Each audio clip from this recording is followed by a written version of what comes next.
How's it going, everybody? I'm here for Troubleshoot, and welcome back to another video.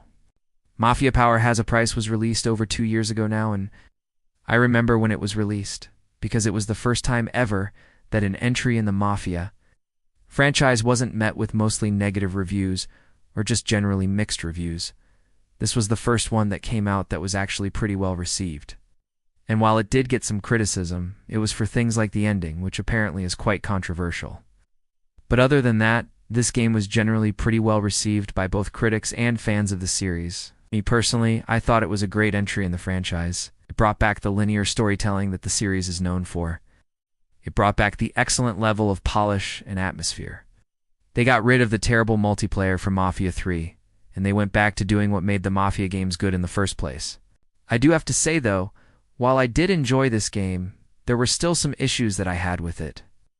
In my review, I talked about how it felt like a missed opportunity, because in that empty open world, I felt like there could have been something more. But other than that, I enjoyed my time with the game, and I think it's definitely worth playing if you haven't already. However, Mafia 4 is officially in development and set to release sometime in 2023, and it's being developed by a brand new studio called 24 Entertainment, who is based in the Czech Republic and Slovakia. Now, the interesting thing about this new studio is that they aren't a brand new studio. See, Mafia Power Has a Price was worked on by a team inside of Hangar 13, but they weren't the only ones. The studio that handled the actual development of the game was a studio in the Czech Republic called Warhorse Studios.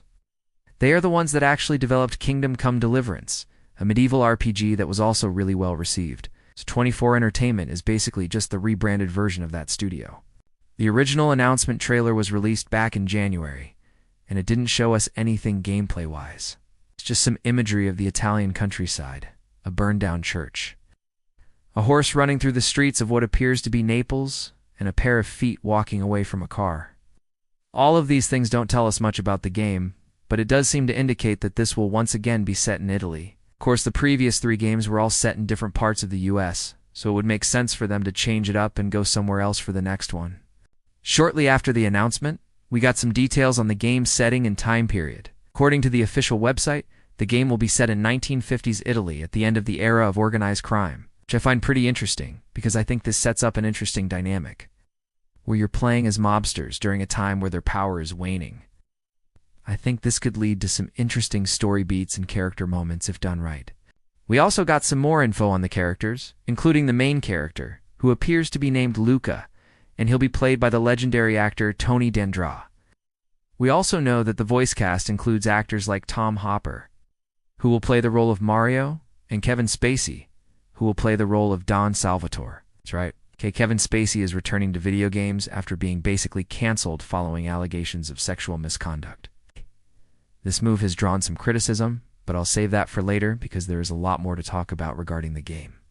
The gameplay reveal happened a few months ago, and it gave us a look at what appears to be turn-based combat.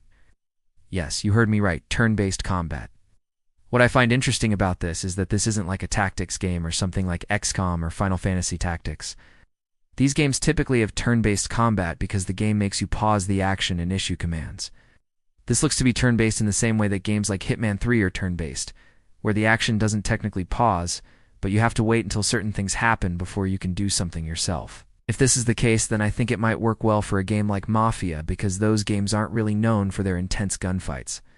Now, it's also possible that this is simply a cinematic trailer and not an actual gameplay demonstration. But if that was the case, they probably would have made it a bit clearer. Either way, it does appear that we are getting some sort of Mafia game with real-time combat that's similar to the previous entries, but with some added elements. We also saw a little bit of the cover system in action, and it seems to work in a similar way to the previous games.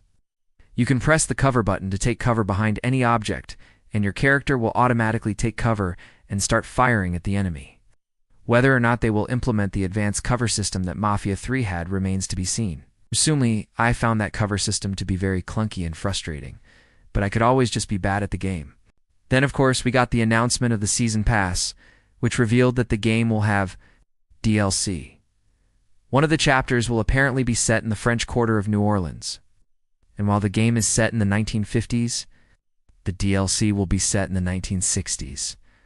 This is odd because it doesn't seem like this will be a direct sequel or even take place in the same universe as the main game. As far as I know, they haven't said anything about it being a spin-off, but the fact that it's set 10 years later with completely different characters makes me think that this will be some sort of spin-off.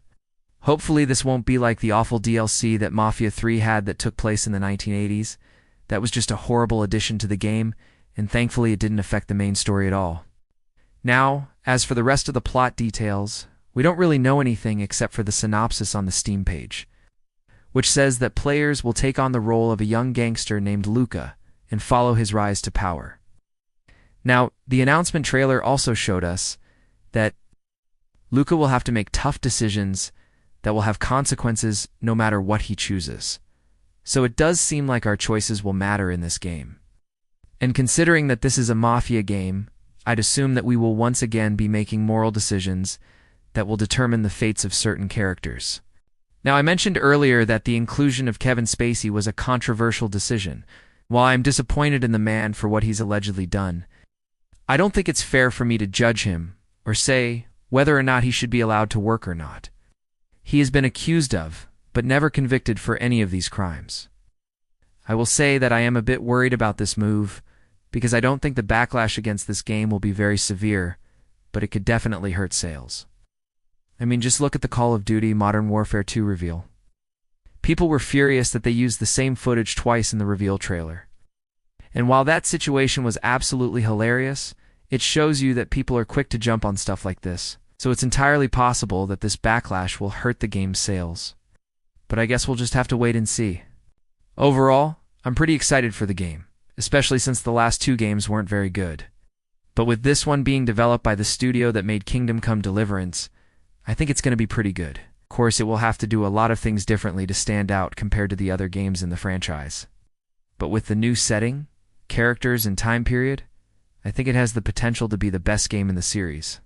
How about you? Are you looking forward to Mafia? Definitive Edition? Or are you not interested? Let me know in the comments below. And as always, if you enjoyed the video, make sure to leave a like and subscribe for more content. See you next time.